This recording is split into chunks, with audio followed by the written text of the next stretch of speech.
Hello students, today in this video we will cover chapter 6 of class 5 and the name of your chapter 6 is Government in India. Students, now before start the government system of our country, we must know about the constitution of our country. यानी हमारा संविधान क्या है और ये हमें किन किन चीज़ों का अधिकार देता है। संविधान में निहित चीज़ों के बारे में हमें पता होना चाहिए। बेटे, मनुष्य के पास अपने सामान्य अधिकारों के अलावा कुछ एक फंडामेंटल्स राइट भी होते हैं, यानी उसके अपने मौलिक अधिकार भी होते हैं, जो कि हमारे कॉन्स्टिट्यूशन में अलग से निहित हैं, संक्षिप्त हैं। अब बात आती है कि मौलिक अधिकार और आपके ऑर्डिनरी राइट्स के अंदर क्या डिफरेंस है।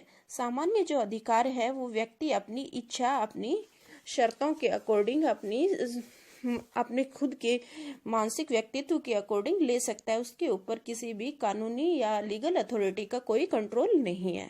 सेकेंडली, जो आपके मौलिक अधिकार है वो by law, rule and regulation, जो आपकी कॉन्स्टिट्यूशनल लॉ है उसी के अकॉर्डिंग ही आपको फॉलो करने पड़ते हैं। You do not be break them and you cannot be disorder any fundamental rights according to our Indian Constitution. So, fundamental rights are protected and guaranteed by the Constitution of the country. यानी हमारे मौलिक अधिकार हमें वो विश्वसनीयता और सुरक्षा प्रदान करते हैं जो हमें संविधान के द्वारा प्राप्त हैं हमारे मौलिक अधिकारों के according. And the Constitution of India recognizes certain basic fundamental rights for every citizen of India. हमारे संविधान में भारत के प्रत्येक नागरिक के लिए कुछ एक मौलिक अधिकार निहित हैं। Like first is right to equality, समानता का अधिकार। सेकंड है राइट टू फ्रीडम, आज़ादी का, स्वतंत्रता का अधिकार, अपने अकॉर्डिंग कोई भी किसी भी प्रकार का फैसला लेने का अधिकार। थर्ड है right to freedom of religion, कोई भी धर्म अपनाने का अधिकार। राइट अगेंस्ट एक्सप्लॉयटेशन, यानी शोषण के विरुद्ध आवाज उठाने का अधिकार। Next is cultural and educational rights, यानी संस्कृति और शिक्षा का अधिकार। Next is right to constitutional remedies, यानी अगर आपको किसी भी प्रकार की परेशानी है तो संविधान के निहित नियमों के अनुसार उसका उपचार।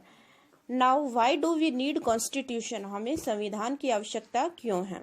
सो first is we need a constitution to govern a country properly. सबसे पहले तो हमें संविधान की प्राइम जो आवश्यकता पड़ती है वो अपने देश की सरकार को चलाने के लिए। Second is the constitution defines the nature of political system of a country, कि किसी भी देश का संविधान उस देश में किस प्रकार की सत्ता, किस प्रकार का राजनीतिक जो सिस्टम है वो फॉलो किया जाएगा, उन सभी को डिफाइन करता है। Third is sometime we feel strongly about an issue, कई बार हमें कई ऐसे इशू हो जाते हैं जिनके बारे में हम बहुत ही ज्यादा परेशान हों, that might go against our larger interest, और उनके ऊपर हमारा अधिकार भी है लेकिन फिर भी वो हमारे अधिकार क्षेत्र से बाहर जा रहे हैं। And the constitution help us guard against this, उस समय हमारा संविधान हमें उन चीजों के बारे में, संविधान के अंदर निहित नियमों के अकॉर्डिंग हम अपने फैसले ले सकते, अपने अधिकार आगे रख सकते हैं। Next is all the three organs of government like executive, legislature and judiciary function with in the constitution. सरकार के जो वो भी संविधान में निहित अनुच्छेदों और नियमों के अकॉर्डिंग ही अपने कार्यों को आगे प्रोसीड करते हैं। All the three organs of government including ordinary citizens derive their power and authority like fundamental rights from the constitution. ये जो हमारे सरकार के तीन अभिन्न अंग हैं, ये प्रत्येक नागरिकों के लिए जो हमारे संविधान में अधिकार एवं नियम और जो अथॉरिटी हमें प्रोवाइड की गई है उन सभी को आगे फॉलो करते हैं। If they act against it, it is unconstitutional, अगर वो इसके विरुद्ध जाते हैं तो वो असंवैधानिक कहलाता है। तक हमने हमारे कॉन्स्टिट्यूशन और उसमें निहित फंडामेंटल राइट्स के बारे में पढ़ा। अब बात आती है कि कानून के प्रारूप और रूपरेखा किनकी देखरेख में तैयार हुई और यह कब अडॉप्ट किया गया। तो 26 जनवरी 1950 को इसे लागू किया गया और डॉक्टर भीमराव अंबेडकर और डॉक्टर राजेंद्र प्रसाद द्वारा इसे तैयार किया गया और हमारे देश के 133 करोड़ भारतीय लोगों द्वारा ये जो हमारा संविधान है उसके हर नियम, कानून और फंडामेंटल राइट्स को फॉलो किया जाता है।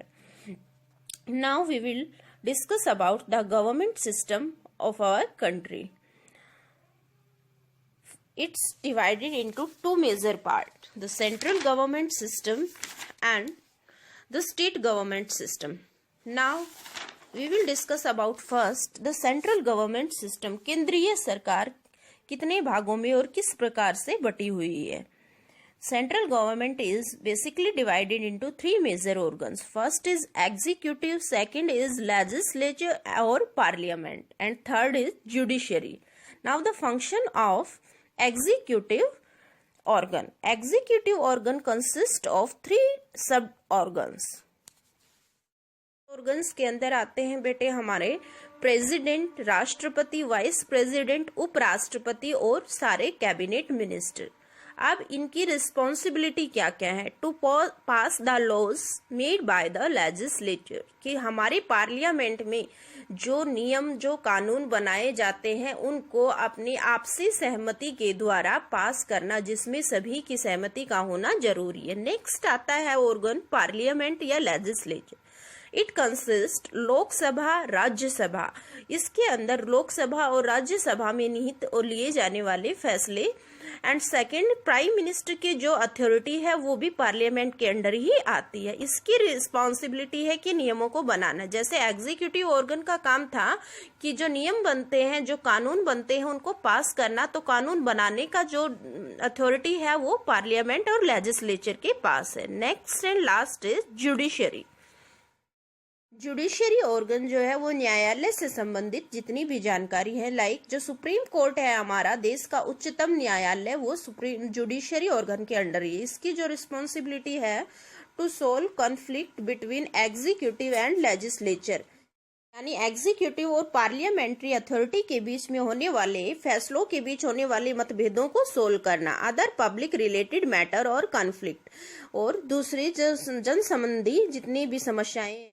Now, if we know about the Lok Sabha and Rajya Sabha system of our country, then these differences must be clear in our mind.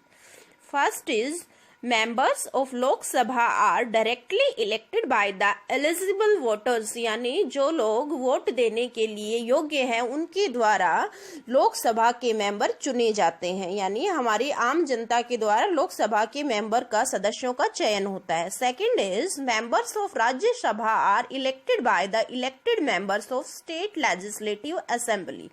अब राज्यसभा के जो सदस्य हैं उनका चयन जो लोकसभा के अंदर हमारे द्वारा मेंबर चयनित करके भेजे जाते हैं, उन सदस्यों द्वारा राज्यसभा के मेंबर का चयन किया जाता है।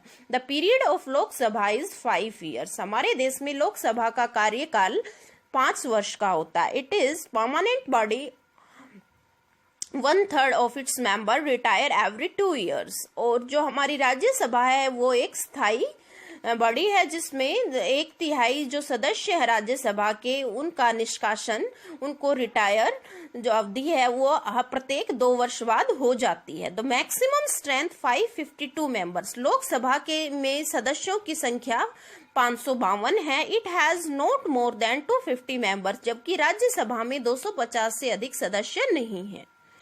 Money bill can be introduce in the Lok Sabha. Money से संबंधित जितने भी आपके बिल हैं, पैसों से संबंधित, वो सभी लोकसभा में ही पास होते हैं। It grants the money for running the administration of the country, यानी देश की राज सत्ता को चलाने के लिए जो मनी पास किया जाता है, जो धन पास किया जाता है, वो सारे बिल लोकसभा में ही पास होते हैं। Now the Rajya Sabha does not exercise much power over money bills. और राज्यसभा के पास धन से संबंधित जो बिल है उनके लिए अधिक अधिकार नहीं होते। More powerful than Rajya Sabha. Lok Sabha Rajya Sabha के कंपैरिजन में अधिक पावरफुल है। Less powerful than the Lok Sabha, और यह लोकसभा के कंपैरिजन में कम पावरफुल है। लोकसभा हमारे देश की पार्लियामेंट का लोअर हाउस है और राज्यसभा